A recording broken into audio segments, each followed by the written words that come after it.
pemukiman, manajemen organisasi pelayanan, transfer komitmen,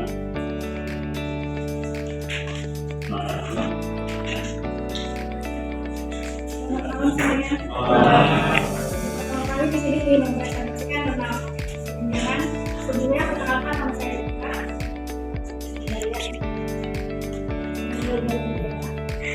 Pertama di sini saya ingin membahas tentang organisasi.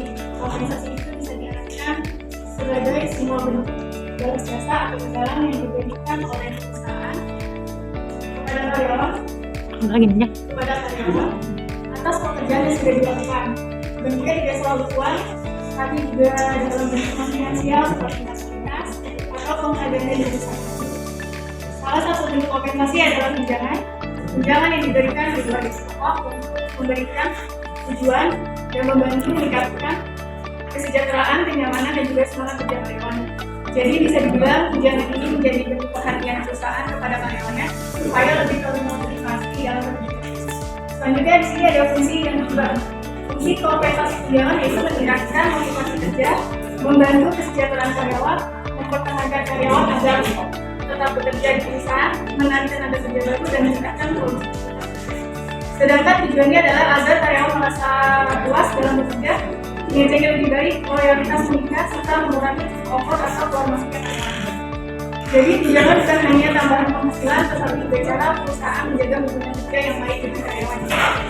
Jadi jenis tunjangan yang pertama ada tunjangan tetap, merupakan tunjangan yang diberikan secara rutin setiap bulan bersamaan dengan gaji pokok. Contohnya seperti tunjangan jabatan, tunjangan karyawan, dan tunjangan transportasi. Jadi meskipun kondisinya berbeda, tunjangan ini biasanya tetap diterima karyawan setiap bulan. Yang kedua ada tunjangan tidak tetap. Berbeda dengan tunjangan tetap, jenis tunjangan ini tidak diberikan secara rutin dan biasanya tergantung kondisi tertentu seperti kehadiran, pencapaian target, atau kinerja karyawan. Contohnya seperti bonus makan harian, bonus kinerja, dan insentif. Jadi perbedaan utamanya tunjangan tetap sifatnya rutin, sedangkan tunjangan tidak tetap menyesuaikan kondisi atau pencapaian. Selanjutnya ada saya akan menjelaskan komponen-komponen kompensasi. Dimana kompensasi itu dibagi menjadi dua, yaitu kompensasi langsung dan tidak langsung. Kompensasi langsung yaitu yang langsung diterima karyawan dalam bentuk uang tunai, misalnya gaji, upah, bonus, dan insentif. Jadi intinya bentuk imbalan yang langsung sama pekerjaan yang dilakukan. Terus kompensasi tidak langsung itu tambahan di luar gaji, seperti asuransi kesehatan, program pensiun, cuti berbayar, dan fasilitas kerja.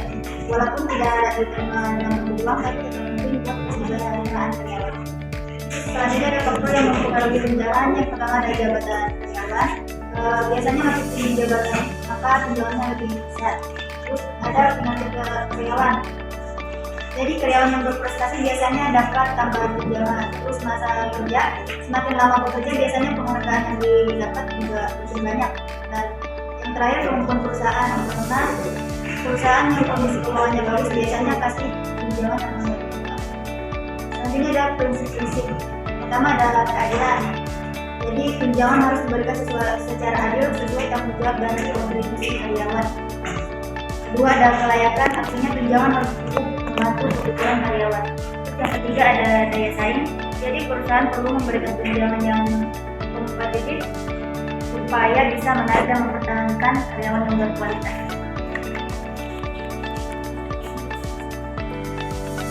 Selanjutnya ada prinsip pemberian tunjangan. Yang pertama adalah sesuai dengan kemampuan perusahaan. Jadi tunjangan itu harus disesuaikan dengan kondisi keuangan perusahaan agar tidak memberatkan dan tetap berkelanjutan. Lalu yang kedua ada konsistensi. Pemberian tunjangan itu harus dilakukan secara tetap dan jelas aturannya agar karyawan merasa aman dan tidak dilindungi. Selanjutnya ada manfaat tunjangan.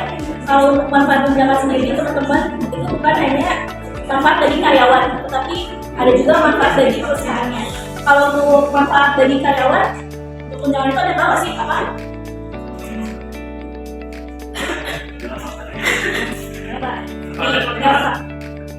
Iya manfaatnya. Manfaatnya masih buat kalau tadi dibilang masih buat memotivasi kinerja karyawan.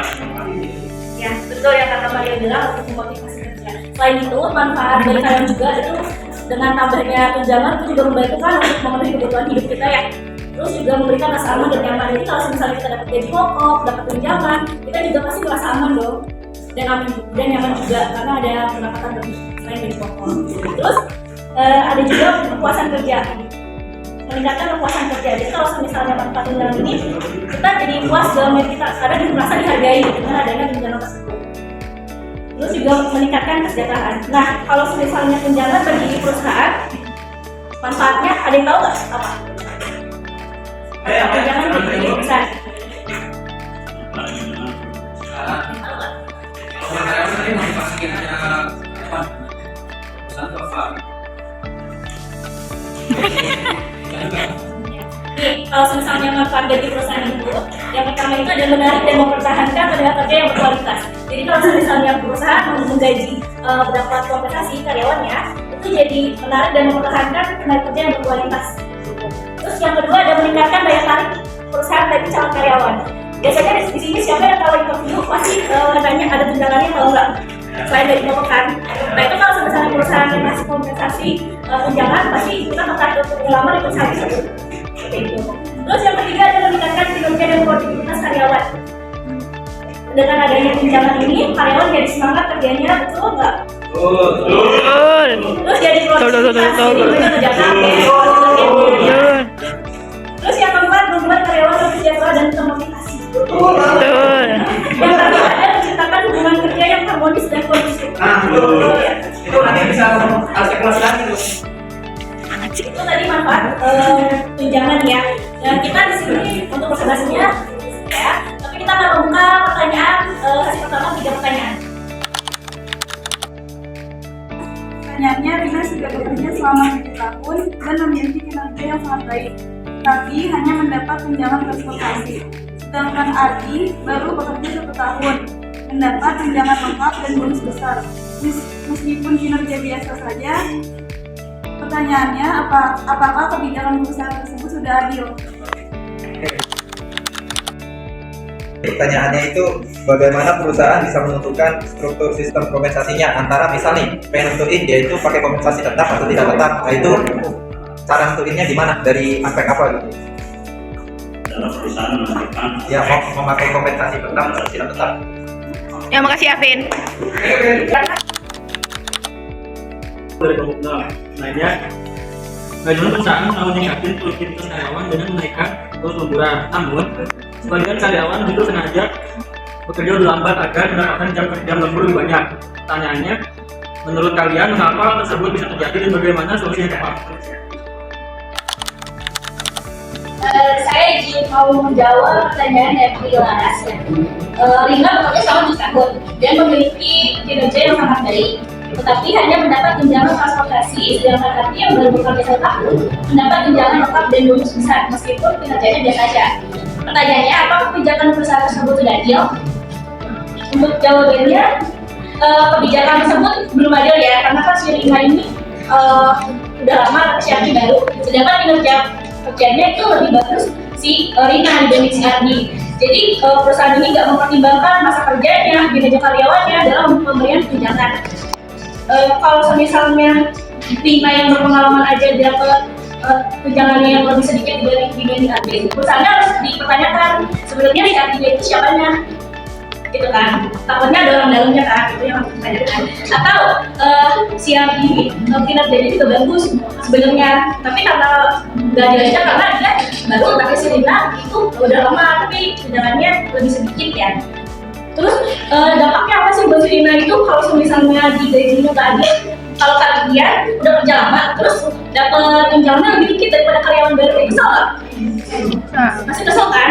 Jadi Rina ini jadi malas kerjanya, yang harusnya produktivitas jadi nggak produktif, terus jadi kayak nggak semangat kayak gitu.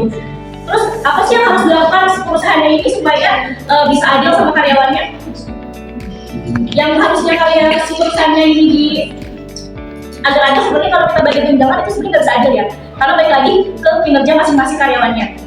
Ya kan? Kalau misalnya kita yang kerja keras tapi teman kita nggak kerja keras tapi tunjangannya sama, pasti kesel juga dong.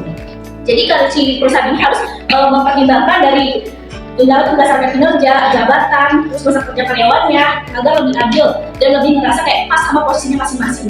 Seperti itu. Terima kasih. Saya ingin menjawab pertanyaan tersebut. Pertanyaannya, manajemen perusahaan meningkatkan produktivitas karyawan dengan menaikkan prosedur, namun sebagian karyawan justru sengaja bekerja lebih lambat agar mendapatkan jam lembur lebih banyak. Menurut analisismu, mengapa hal tersebut bisa terjadi dan bagaimana solusi yang tepat?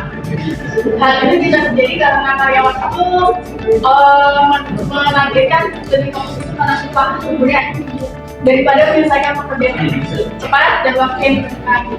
Akhirnya ada yang sengaja bekerja lebih lambat supaya jam lemburnya itu bertambah.